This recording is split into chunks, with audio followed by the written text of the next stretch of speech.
ಶ್ರೀ ಗಣಪತಿ ಶಾರದಾ ಗುರುಭ್ಯೋ ನಮಃ. ಶ್ರೀರಾಮ ರಾಮ ರಾಮೇತಿ ರಮೇ ರಾಮೇ ಮನೋರಮೆ ಸಹಸ್ರನಾಮ ತತ್ತುಲ್ಯಂ ರಾಮನಾಮ ವರಾನನೆ.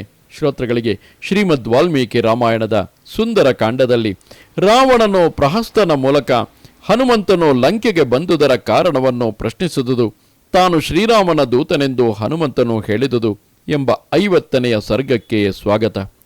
ತಮುದ್ವೀಕ್ಷ್ಯ ಮಹಾಬಾಹು ಪಿಂಗಾಕ್ಷಂ ಪುರತಸ್ಥಿತಂ ರೋಷೇಣ ಮಹತಾವಿಷ್ಟೋ ರಾವಣೋ ಲೋಕರಾವಣಃ ಶಂಕಾ ಹತಾತ್ಮ ದಧ್ಯೌಸ ಕಪೀಂದ್ರಂ ತೇಜಸಾವೃತಂ.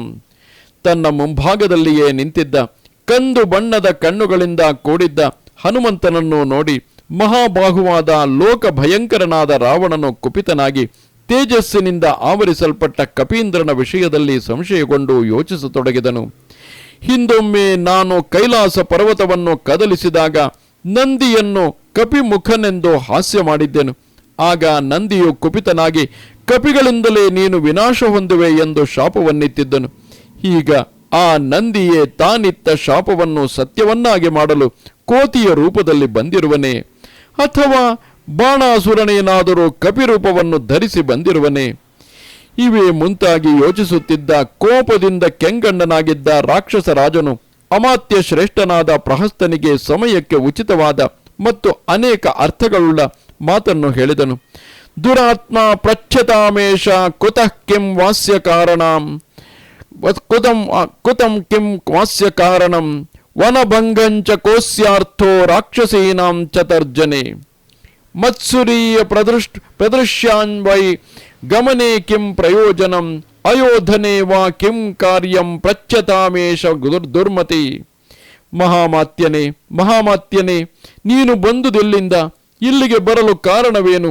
ಉದ್ಯಾನವನವನ್ನು ನಾಶ ಮಾಡಿದ್ದು ಯಾವ ಪ್ರಯೋಜನಕ್ಕಾಗಿ? ರಾಕ್ಷಸಿಯರನ್ನು ಭಯಗೊಳಿಸಿದುದೇಕೆ? ಯಾರಿಂದಲೂ ಎದುರಿಸಲು ಅಸಾಧ್ಯವಾದ ದುರ್ಭೇದ್ಯವಾದ ನನ್ನ ಪಟ್ಟಣಕ್ಕೆ ಬಂದುದೇಕೆ? ಕಿಂಕರಾದಿ ರಾಕ್ಷಸರೊಡನೆ ಯುದ್ಧ ಮಾಡಿದ ಉದ್ದೇಶವಾದರೂ ಏನು? ಇವೇ ಮುಂತಾಗಿ ದುರಾತ್ಮನಾದ ದುರ್ಮತಿಯಾದ ಈ ವಾನರನನ್ನು ಪ್ರಶ್ನಿಸು. ರಾವಣನ ಮಾತನ್ನು ಕೇಳಿ ಪ್ರಹಸ್ತನು ವಾನರನಿಗೆ ಹೇಳಿದನು, ಸಮಾಶ್ವಸಿಹಿ ಭದ್ರಂತೆ ನಭೀ ಕಾರ್ಯ ತ್ವಯಾ ಕಪೇ. ಕಪೀಶ್ವರನೇ, ನಿನಗೆ ಮಂಗಳವಾಗಲಿ. ನೀನಿಲ್ಲಿ ಭಯಗೊಳ್ಳುವ ಕಾರಣವಿಲ್ಲ. ನಮ್ಮಲ್ಲಿ ವಿಶ್ವಾಸವನ್ನಿಡು. ನಿಜವನ್ನು ಹೇಳು. ಇಂದ್ರನಿಂದ ಕಳುಹಿಸಲ್ಪಟ್ಟು ನೀನಿಲ್ಲಿಗೆ ಬಂದಿರುವೆಯಾ? ಭಯಪಡುವ ಕಾರಣವಿಲ್ಲ. ನಿಜ ಹೇಳಿದರೆ ಬಿಡುಗಡೆ ಹೊಂದುವೆ. ಕುಬೇರನ, ಯಮನ ಅಥವಾ ವರುಣನ ಅಗ್ನಾಧಾರಕನಾಗಿ ಸುಂದರವಾದ ರೂಪವನ್ನು ಧರಿಸಿ ಇಲ್ಲಿಗೆ ಬಂದಿರುವೆಯಾ? ವಿಜಯಾಕಾಂಕ್ಷಿಯಾದ ವಿಷ್ಣುವೇನಾದರೂ ನಿನ್ನನ್ನು ದೂತನನ್ನಾಗಿ ಇಲ್ಲಿಗೆ ಕಳುಹಿಸಿರುವನೇ?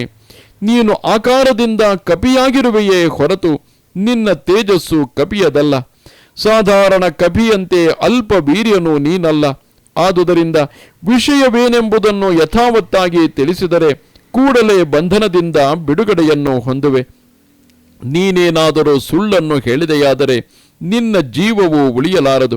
ಆದುದರಿಂದ ರಾವಣನ ಅರಮನೆಗೆ ಏತಕ್ಕಾಗಿ ಬಂದಿರುವೆ ಎಂಬುದನ್ನು ನಿಜವಾಗಿ ಹೇಳು. ಪ್ರಹಸ್ತನು ಹೀಗೆ ಹೇಳಲು ಹನುಮಂತನು ನೇರವಾಗಿ ರಕ್ಷೋಗಣೇಶ್ವರನಾದ, ಅಂದರೆ ರಾಕ್ಷಸರ ಒಡೆಯನಾದ ರಾವಣನನ್ನೇ ಉದ್ದೇಶಿಸಿ ಹೀಗೆಂದನು, ರಾವಣೇಶ್ವರ, ನಾನು ಇಂದ್ರನ ದೂತನೂ ಅಲ್ಲ, ಯಮನ ದೂತನೂ ಅಲ್ಲ, ವರುಣನ ದೂತನೂ ಅಲ್ಲ. ಧನಧನಾದ ಕುಬೇರನೊಡನೆ ನನಗೆ ಸಖ್ಯವಿಲ್ಲ. ವಿಷ್ಣುವಿನ ಪ್ರೇರಣೆಯಿಂದಲೂ ನಾನಿಲ್ಲಿಗೆ ಬಂದಿಲ್ಲ. ವೇಷವನ್ನು ಬದಲಾಯಿಸಿಕೊಂಡು ಬಂದಿಲ್ಲ. ಹುಟ್ಟಿನಿಂದಲೇ ವಾನರನು ನಾನು. ಅದೇ ನಿಜ ರೂಪದಲ್ಲಿಯೇ ಇಲ್ಲಿಗೆ ಬಂದಿರುವೆನು. ರಾಕ್ಷಸರಾಜನಾದ ನಿನ್ನ ದರ್ಶನವು ಬಹಳ ಕಷ್ಟವಾದುದರಿಂದ ನಾನು ಹೀಗೆ ಮಾಡಬೇಕಾಯಿತು. ನಿನ್ನನ್ನು ನೋಡುವ ಸಲುವಾಗಿಯೇ ನಾನು ಉದ್ಯಾನವನವನ್ನು ಧ್ವಂಸ ಮಾಡಿದೆನು. ಆ ಸಮಯದಲ್ಲಿ ಯುದ್ಧಾಕಾಂಕ್ಷಿಗಳಾಗಿ ರಾಕ್ಷಸರು ನನ್ನೊಡನೆ ಯುದ್ಧ ಮಾಡಲು ಬಂದರು. ಆತ್ಮರಕ್ಷಣೆಗಾಗಿ ನಾನು ಅವರೊಡನೆ ಯುದ್ಧ ಮಾಡಬೇಕಾಯಿತು.